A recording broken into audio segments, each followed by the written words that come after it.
Pemuda melemparkan jala ke laut. Dia menarik keluar seekor kerang laut yang berkilauan emas. Namun dia tidak berniat membawa pulang. Dia memilih untuk langsung melemparkannya ke laut. Kemudian dia melemparkan jala lagi. Namun yang ditarik keluar masih sama kerang laut tadi. Agar bisa menangkap ikan, dia membawa perahu ke tempat yang jauh dari rumah. Namun kerang laut ini seolah-olah selalu mengikutinya. Sekali lagi, pemuda menariknya keluar. Pemuda menduga dia pasti ingin membawanya pulang. Maka dia meletakkan kerang laut itu di dalam bak air di rumah. Pemuda kehilangan kedua orang tuanya sejak lahir. Sejak kecil, dia hidup dari menangkap ikan. Namun lingkungan keluarga yang miskin dan kelahiran yang tidak menguntungkan, tidak sedikit pun memengaruhi hidupnya. Setiap kali pemuda pulang dari menangkap ikan, dia akan menggantung jala di pohon di halaman untuk dikeringkan. Ketika pemuda bersiap-siap pulang untuk memasak, dia membuka pintu dan melihat, meja sudah dipenuhi dengan berbagai hidangan. Dia menggosok-gosok matanya. Dia pikir dia sedang bermimpi. Namun saat dia mendekat, baru sadar bahwa semuanya nyata. Yang aneh adalah, dia melihat sekeliling tapi tidak ada orang. Dan di pantai itu hanya ada dia sendiri. Dia pikir pasti ada yang salah masuk pintu. Salah memasak. Maka dia duduk di tangga depan pintu. Menunggu orang itu muncul lagi. Tapi dia terus menunggu sampai malam tanpa ada yang datang. Di bawah cahaya bulan yang terang, hanya ada bayangan kesepian dirinya. Keesokan harinya, pemuda tidak ingin makanan terbuang. Jadi dia makan terlebih dahulu. Lalu dia mengangkat tongkat bambu. Seperti biasa, dia pergi melaut untuk menangkap ikan. Saat itu, putri siput laut yang tinggal di dalam bak air. Dia juga terbangun dari tidurnya. Dia kembali ke rumah pemuda. Melihat semua makanan di meja sudah habis dimakan. Dengan senang hati dia merapikan, menyimpannya di atas kompor. Siap memasak untuk pemuda. Putri siput laut menyalakan kompor dengan kekuatan magis. Kemudian dia berlari ke depan tempat tidur pemuda untuk merapikan selimutnya. Berdiri di dekat jendela mendengarkan suara lagu yang akrab. Bagi gadis kerang laut ini, tidak ada yang lebih bahagia daripada ini. Ketika pemuda melihat cerobong asap rumahnya kembali berasap, dia segera mempercepat langkahnya pulang. Begitu masuk, dia disambut dengan aroma harum. Membuka penutup panci dan melihat, makanan sudah panas di dalam panci. Untuk mencari tahu siapa yang memasak untuknya setiap hari, pemuda itu tidak pulang lebih awal hari itu, melainkan berdiri di samping jaring ikan membelah bambu. Siap menambahkan keranjang bambu baru untuk rumahnya. Sambil dia merajut, sambil memperhatikan apakah ada orang masuk ke dalam rumah. Tidak lama kemudian, dia segera menyelesaikan keranjang ikan yang cantik. Pada saat itu, dia melihat cerobong asap rumahnya berasap. Pemuda segera meletakkan keranjang ikan yang dipegangnya dan berlari pulang, agar tidak ketahuan oleh orang di dalam. Dia berjalan dengan hati-hati mendekat. Ketika membuka pintu, dia menemukan seorang gadis cantik.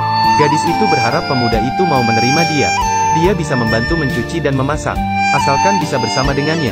Pemuda itu tahu kondisi rumahnya buruk. Dia tidak ingin dia menderita bersamanya.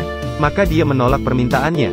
Namun saat melihat gadis itu menangis dengan sedih, dan tanpa tempat untuk pulang seperti dia, pemuda itu setuju dengan permintaannya.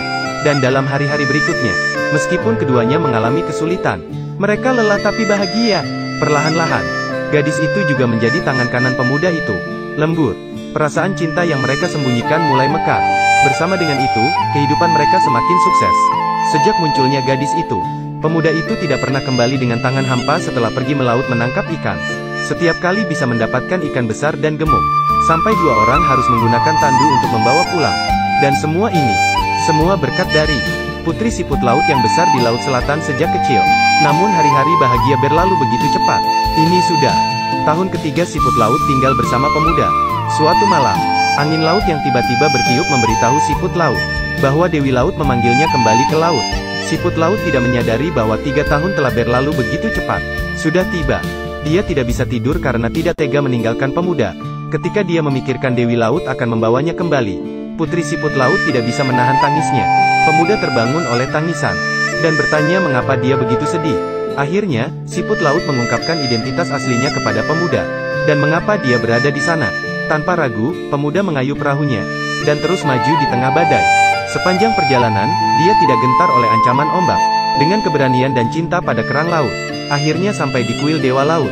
Pemuda itu memohon kepada Dewi Laut untuk memperjuangkan cinta antara dia dan kerang laut. Namun Dewi Laut tidak akan menyerahkan putrinya untuk dinikahkan dengan seorang nelayan miskin seperti dia. Dia mengubah rumah pemuda itu menjadi sebuah istana megah yang mewah, lalu memerintahkan agar dia kembali, dan mengatakan bahwa kerang laut sudah berada di rumah. Kemudian pemuda itu terseret ombak ke tepi pantai. Ketika dia terbangun, menemukan bahwa pondok kayu yang dulu telah berubah menjadi istana megah seperti sekarang. siap menyambut gadis kerang lautnya. Seperti kehilangan ingatan, membawa pemuda itu menuju istana, memperkenalkan kepadanya berbagai harta karun emas dan perak di sini, dan kekayaan tak terhitung ini, cukup untuk membuat pemuda itu menjadi seorang taipan. Namun bagi dia, tidak ada yang bisa mengalahkan kasih sayangnya terhadap gadis siput laut.